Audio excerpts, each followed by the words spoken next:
이번 영상 하나로 보험 계약 전 알릴 의무 사항 중 추가 검사, 재검사 필요 소견에 대한 부분을 정리해 드릴 수 있도록 하겠습니다.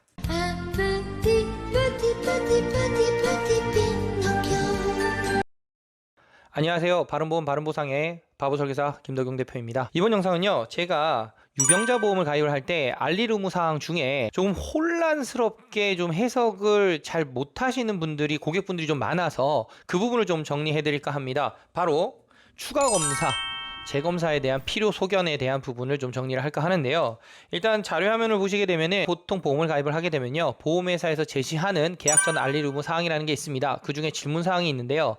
상단부에 보이는 것은 바로 건강한 사람들이 일반적으로 가입하는 건강체 보험이라고 표현을 하고 싶고요. 하단부는 바로 이제 유병자 보험에서 얘기하는 질문인데요. 다른 차이는 크게 없습니다만, 바로 추가 검사, 재검사 필요 소견에 대한 부분이 많은 분들이 좀 혼동하고 있어서 이 부분을 좀 실수하는 게 있어서 제가 좀 짚어드릴까 합니다. 이 추가 검사, 재검사 필요 소견이라는 것은 어떤 분들은 그래요. 추가 검사, 재검사에 속하지 않는다. 어떤 분은 아니다. 이거는 속할 것 같다. 이렇게 많은데, 이 하단부에 이 적혀 있는 글자를 명확하게 좀 해석하실 필요가 있을 것 같습니다. 추가 검사, 재검사란 검사 결과 이상 소견이 확인되어 보다 정확한 진단을 위해 시행한 검사를 의미하며 라고 되어 있습니다. 그런 다음에 그 뒤에 있는 문구가 되게 중요합니다. 병증에 대한 치료 필요 없이 유지되는 상태에서 시행하는 정기검사 또는 추적 관찰은 포함하지 않습니다 라고 얘기를 해요.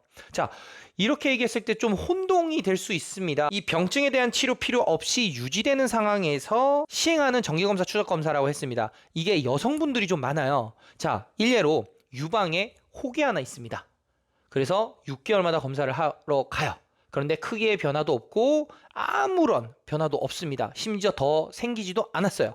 그렇다 그러면 지금 여기서 얘기하는 병증에 대한 치료 필요 없이라는 부분과 유지되는 상태에 부합이 된다라는 것입니다. 네, 그렇기 때문에 실제로 이 질문 사항에서 물어보는 추가 검사, 재검사 필요 소견이라는 부분에 대해서는 해당 사항이 안 되게 되는 거죠. 그런데 제가 어떤 사례가 있었냐면, 이렇게 설명을 드리면 아주 명확하니까 나는 그냥 뭐 자궁에 근종이 있어, 어디 뭐 위에 용종이 있어, 그런데 뭐 크기 변화도 없고 개수도 변화가 없대, 이렇게 하니까는 뭐 어려운 거 아닌데? 그러면 나는 이거 추가 검사, 재검사가 아닌데? 라고 얘기하실 거예요. 그런데 얼마 전에 보험을 가입을 하셨는데 다시 이제 그 부분을 철회는 하셨어요. 철회는 하셨는데 조금 이 해석에 논란의 여지가 있을 수 있어서 이 부분을 좀 준비했다라고 말씀을 드리고요. 그 상담 사례를 좀 예를 들어서 말씀을 드리면, 이분 같은 경우 이 유방에 있는 선종을 제거를 하셨습니다. 자, 그럼 제거를 했을 때는 일단 기본적으로는 완전 제거를 했다라고 표현할 수 있겠지만, 이분은 완전 제거는 아니었어요. 좀 위험하다고 판단되는, 좀 이제 눈에 좀 거슬리는 것은 제거를 했고요.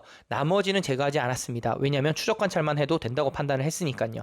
그래서 이분이 수술은 했는데, 이 수술한 부분이 보험을 가입을 할 때 예외 질환으로 포함이 돼서 이 수술한 내용을 예외로 두고도 보험을 가입할 수 있는 상황이어서 가입을 하시긴 하셨는데, 제가 여기서 짚은 게 뭐였냐면, 바로 그러면 그때 당시에 의사 선생님이 수술하고 초음파를 또 하셨는데 추가검사, 재검사 필요 소견에 해당되지 않을까요? 라는 부분이었어요. 그런데 이분이 알아보시기로는 전혀 이 부분은 상관이 없다라고 자기는 답변을 들었다고 했는데, 제가 여기서 역으로 질문 드린 게 그거였습니다. 지금 남아있는 선종이나 이런 부분, 혹 같은 것들이 있으시죠? 있다고 하셨습니다. 그러면 개수 변화 없었을까요? 크기 변화 없었을까요?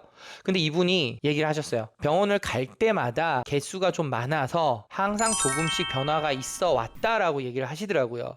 그래서 제가 이 부분을 확인해 보니 충분히 이 부분은 추가 검사, 재검사 필요 소견에 해당이 될 수 있다. 왜냐하면 앞서 말씀드렸다시피 병증에 대한 치료 필요 없이, 치료는 필요 없어요. 그래서 추적 관찰을 했지만 유지되는 상태에서 시행하는 이라고 했을 때는 이 유지에 대한 부분이 해석이 엇갈린다라는 거죠. 즉, 크기 변화가 있고 개수가 늘어나면 유지가 되는 게 아닙니다. 그래서 이 부분 같은 경우는 실제적으로 해당되지 않습니다. 그래서 일례로 이렇게 얘기를 합니다. 고혈압 약 복용하시는 분들, 고지혈증 약, 당뇨약, 이런 만성질환 약을 복용하시는 분들이 있어요. 그래서 주기적으로 병원 갑니다. 이거는 사실 3개월 이내에 병원 가셔서 약을 타기 위해서 검사하는 거는 추적 검사냐 재검사냐 이렇게 물어봐요. 근데 실질적으로는 이거 해당되지는 않는다고 얘기를 하지만 단 예외가 있습니다.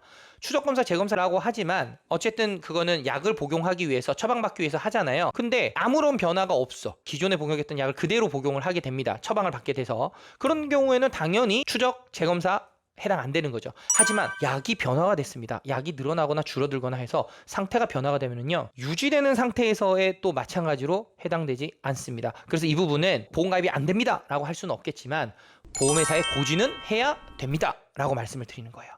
그래서 정확히 말씀을 드리면 추가 검사, 재검사 필요 소견에서 항상 명심하셔야 되는 거는 예전부터 해왔던 검사라고 하면은 병변 상태가 그대로 유지가 돼서 어떠한 치료도 들어가지 않아야 된다. 그러면은 추가 검사, 재검사가 아니다라는 거죠. 처음으로 병원 가서 내가 추가 검사 받으셔야 됩니다 라고 했으면 당연히 뭐 추가 검사 해야 되는 거고 재검사 해야 됩니다 하면은 그 재검사 소견에 들어가니까 당연히 그 부분도 해당이 되겠지만 예전부터 추적 검사 내지 재검사를 늘 받아왔던 분들 같은 경우는 이런 부분에 있어서 좀 혼동이 될 수 있어서 보험 가입하는 데 있어가지고 조금은 이것이 맞다 저것이 맞다라고 조금 혼동하시는 것 같아요. 그래서 제가 한번 짚어드리는 거니까 이 부분 명심하셨으면 좋겠고요. 알리루모 관련해서 이제는 중요하다는 걸 알지만 자칫 잘못 실수를 하면 나중에 보험을 청구를 했을 때 내가 이제 보험사와 마찰이 충분히 있을 수 있는 점이 있다 보니까 제가 한 번 더 일러드립니다. 요즘에는 유병자 보험을 워낙 많은 분들이 가입하시거든요. 그래서 뭐 경증의 질환이 있어도 좋은 조건의 보험료로 가입할 수 있는 상품들이 워낙 많이 이제 나오다 보니까 이런 계약 전 알리루모 사항상에서 조금 해석상 애매모호하거나 잘 이제 모르는 부분들을 제가 좀 짚어드리려고 준비를 해봤다라고 생각하시면 될 것 같습니다. 네, 자 이번 영상은 이걸로 마칠 수 있도록 하고요. 다음번 영상에서도 더 좋은 주제로 찾아뵐 수 있도록 하겠습니다. 좋아요, 구독 많은 힘이 되고 있습니다. 잘 부탁드리고요. 다음번 영상에서도 찾아뵙겠습니다. 바른보험 바른보상의 바보설계사 김덕윤 대표였습니다. 감사합니다. 본 광고는 손해보험 광고 심의 기준을 준수하였으며 유효기간은 심의일로부터 1년입니다.